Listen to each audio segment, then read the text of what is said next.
ગીર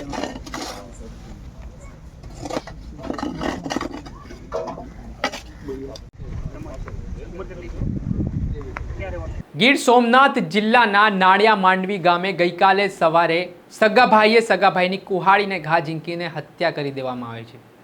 ત્યારબાદ આ ઘટનાની જાણ પોલીસને ના થાય તે માટે આરોપી છે તે પોતાના બચાવમાં તે બચાવવા ગયો અને આ કુહાડી તેના ભાઈને વાગી ગઈ તે પ્રકારની એક મનગઢંત કહાની ઘડે છે। ને આ મામલે જે મૃતક હતા તેમના મૃતદેહને અંતિમ વિધિ દફન વિધિ માટે કબ્રસ્તાન લઈ જવામાં આવે છે।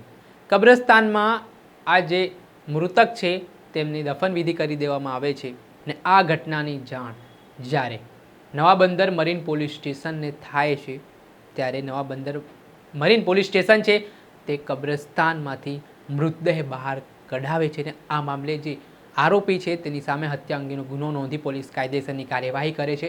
ત્યારે કેવી રીતે આખી ઘટના બની હતી, શું વિવાદ હતો ભાઈઓનો, વિગતે વાત કરીએ।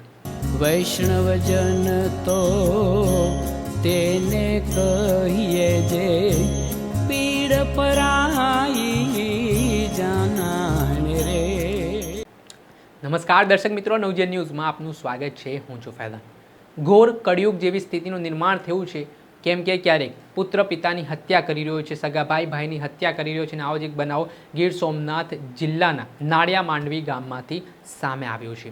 આ બનાવમાં સગા ભાઈએ જ ભાઈની હત્યા કરીને તેને બારોબાર મૃતદેહને કબ્રસ્તાનમાં દફન વિધિ કરી દેવાની ઘટના સામે આવી છે।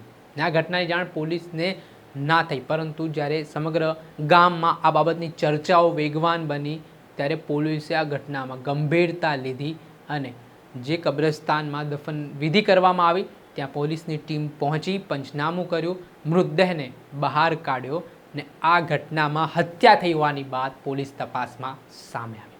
હવે બનાવની વિગત એવી છે કે જે હનીફ જમાલ શેખ છે તે માછીમારીના વ્યવસાય સાથે સંકળાયેલા છે, મજૂરી કરે છે। સાથે જ તેમના ભાઈ જાવેદ જમાલ શેખ જે હાલ આરોપી છે તેઓ વચ્ચે અગાઉ પણ વિવાદ ચાલતો હતો, જેમાં પોલીસના જણાવ્યા મુજબ હનીફ શેખ છે તે નશાનો આદી હતા અને અવારનવાર તે નશો કરીને આવીને ઘર કંકાસ કરતા હતા, ગાળાગાળી કરતા હતા ઘરમાં, ને આને લઈને વિવાદ જો થતો હતો। ત્યારે ગઈકાલે સવારના સમયે પણ હનીફ શેખ છે તે કુહાડી લઈને ઘરે પહોંચી જાય છે ને ગાળાગાળી કરવા લાગે છે। આને લઈને જાવેદ શેખ નામનો જે આરોપી છે તેની સાથે હનીફ શેખની બોલાચાલી થાય છે અને આટલામાં એવું કહેવાય રહ્યું છે કે હનીફ શેખ કુહાડી મારવા જાય છે ત્યારે પોલીસ ફરિયાદમાં જે વાત કહેવાઈ રહી છે કે હાલ જે આરોપી પોતાનો બચાવ કરતા કહે છે કે તે પોતાને બચાવ ગયો અને આ દરમિયાન તેમને હનીફ શેખને કુહાડી વાગી ગઈ, પરંતુ આ ઘટનામાં પોલીસ તપાસમાં સામે આવ્યું છે કે આ જાવેદ શેખે હનીફ શેખ ઉપર કુહાડીના ઘા ઝીંકીને હત્યા કરી દીધી। ત્યારબાદ આ ઘટનામાં પોલીસને ઘટનાની જાણ ના થાય તે માટે મૃતદેહને અંતિમ વિધિ માટે દફન વિધિ માટે આ લોકો કબ્રસ્તાન લઈ ગયા ને દફન વિધિ કરી પણ નાખી, પરંતુ આ બાબતની જાણ અંદરો અંદર ગામમાં ચર્ચાઓ થવા લાગી, ગણગણાટ થવા લાગ્યો અને આ ઘટનાની જાણ જ્યારે નવા બંદર મરીન પોલીસ સ્ટેશનને થતાં પોલીસની ટીમ પણ ઘટના સ્થળે કબ્રસ્તાનમાં દોડી ગઈ અને જે હનીફ શેખનો મૃતદેહ છે તેને દફન વિધિ જે કરવામાં આવી હતી તેમાંથી બહાર કાઢીને પંચનામું કરવામાં આવ્યું, પોસ્ટમોર્ટમ માટે મૃતદેહને મોકલવામાં આવ્યો અને આ ઘટનામાં જાવેદ શેખ નામનો જે આરોપી છે તેની સામે હત્યા અંગેનો ગુનો નોંધીને પોલીસે કાયદેસરની કાર્યવાહી હાથ ધરી છે। પરંતુ આ ઘટના સામે આવ્યા બાદ ગીર સોમનાથ જિલ્લામાં ખળબળાહટ મચી ગયું છે અને આ મામલે આ ઘટનામાં જે આરોપી છે અને જે મૃતક છે તેમના સગા ભાઈએ જ ફરિયાદી બન્યા છે।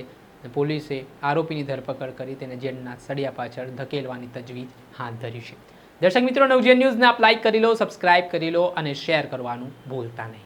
વૈષ્ણવજન તો તેને કહીએ જે પીડ પરાઈ